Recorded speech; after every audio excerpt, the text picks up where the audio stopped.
বক্তব্য দেওয়ার আসলে সময় নাই। শুধু ইতিহাস থেকে মনে করিয়ে দিতে চাই বাংলাদেশের ৭১-এর আজাদির লড়াইটা কিভাবে ভারত গ্রাস করেছিল এবং সেই নায়ক এবং খলনায়কগুলো কারা ছিল। আমরা সুস্পষ্টভাবে জানি যে আমাদের সীমান্তের ওপারে যারা আছে তারা কখনোই আমাদের বন্ধু না এবং বন্ধু ছিল না। কিন্তু যেটা আমরা জানি না সেটা হচ্ছে আমাদের সশস্ত্র বাহিনীর মধ্যে কারা ঘাপটি মেরে দিল্লির খলনায়ক অ্যাসেট হিসাবে কাজ করছে। আমরা যেটা জানি না সেটা হচ্ছে আমাদের ডিজিএফআই, এনএসআই, এসবি, ডিবি থেকে শুরু করে রাষ্ট্রের আমলাতন্ত্রের মধ্যে নখরে নখরে কারা কারা বাংলাদেশকে প্রত্যেক দিন বিক্রি করে দেওয়ার জন্য কাজ করছে।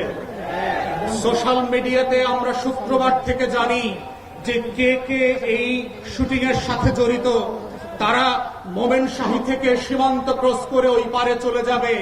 গারো পাহাড়ের এক ফিলিপ নামে ছেলের কথা বললাম, কিন্তু আমাদেরকে সোশ্যাল মিডিয়াতে জানানো হলো এই শুটার নাকি সিলেটে যাবে। কারা জানিয়ে পুরো জাতির দৃষ্টি পরিবর্তন করেছে। আমাদের সংস্থাগুলো ৪০ মিটার নিচ থেকে নাকি বিএনপি জামাত ধরতে পারত এক সময়। মাটির নিচ থেকে নাকি তারা মাইক্রোস্কোপ দিয়ে জাতীয় শত্রু এবং পাকিস্তানের গোলামদেরকে নাকি তারা ঘরে বের করত। তাহলে আজকের সেই মাইক্রোস্কোপগুলো কোথায়? আপনাদের ৪০ মিটার মাপার ফিতা কি নষ্ট হয়ে গেছে কিনা?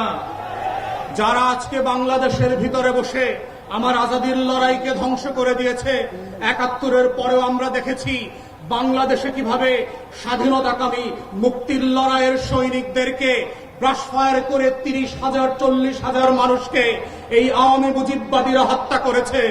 আমরা দেখেছি কাউন্টার কুর মধ্য দিয়ে আমাদের সশস্ত্র বাহিনীর ভিতরে শৃঙ্খলা বিনষ্টের যে নিরলস প্রচেষ্টা।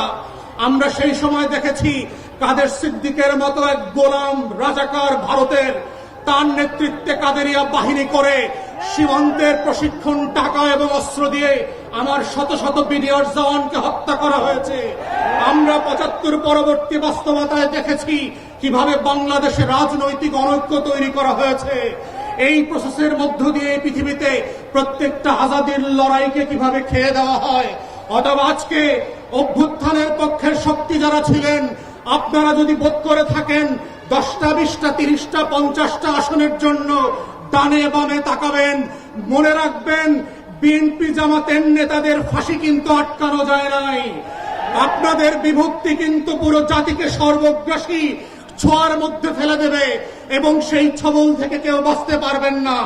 তাই আজকে ৭৫ পরবর্তী সেই বাংলাদেশের আজাদী যে হস্তক্ষেপ ছিল, আজাদী ছিনতাই হয়ে গিয়েছিল, সেই ছিনতাই হওয়ার ইতিহাস থেকে নতুন করে আবার আমাদেরকে শিখতে হবে যে বাংলাদেশের এই খলনায়করা কিভাবে প্রশাসনে ঘাপটি মেরে বসে আছে, বিভিন্ন রাজনৈতিক দলকে বিভ্রান্তির মধ্যে ফেলছে।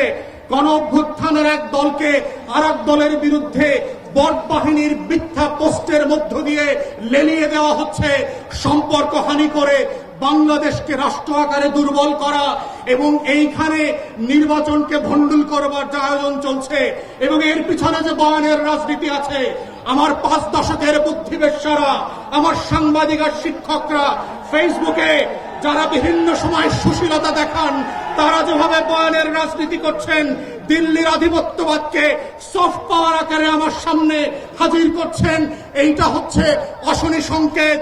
এবং গণ অভ্যুত্থানের তরুণদেরকে মাথায় রাখতে হবে যে এই অভ্যুত্থানটা কিভাবে আগেও আজাদির লড়াইটাকে নাই করে দেওয়া হয়েছিল, কোন কোন উপকরণ দিয়ে করা হয়েছিল, কোন কোন প্রতিষ্ঠানকে দিয়ে করা হয়েছিল, রাজনৈতিক দলগুলোর ভুল সিদ্ধান্তগুলোকে কিভাবে আবার মঞ্চস্থ করবার চেষ্টা করা হচ্ছে। এটা বোঝার মধ্যেই হচ্ছে জুলাইকে ধরে রাখার একমাত্র সত্য। আজকের গণ অভ্যুত্থানের শক্তিগুলোকে মাথায় রাখতে হবে। শত্রু সাপেক্ষে আমার বয়ানের রাজনীতি যেমন মোকাবেলা করতে হবে, শত্রু সাপেক্ষে আজাদির লড়াইকেও হেফাজত করতে হবে। এটাই হচ্ছে আজাদি ধরে রাখার একমাত্র বাহন। এর বাইরে আর কোনো লড়াই নাই এবং সেই লড়াইতে আমরা চাই নতুন করে আবার ইনকিলাব জিন্দাবাদ হয়ে ভারতবর্ষের আনাচে কানাচে থেকে হর্ষদ মোহানির ভয়েস থেকে আজকে যেভাবে হাদির কণ্ঠকে দিয়ে সারা বাংলাদেশ আত্মস্থ করেছিল, সেই ইনকিলাব আবার আবাবিলের মতো আসমান থেকে ফিরে আসবে। ইনকিলাব, ইনকিলাব, জিন্দাবাদ জিন্দাবাদ ইনকিলাব, ইনকিলাব, জিন্দাবাদ জিন্দাবাদ ইনকিলাব, ইনকিলাব। জিন্দাবাদ জিন্দাবাদ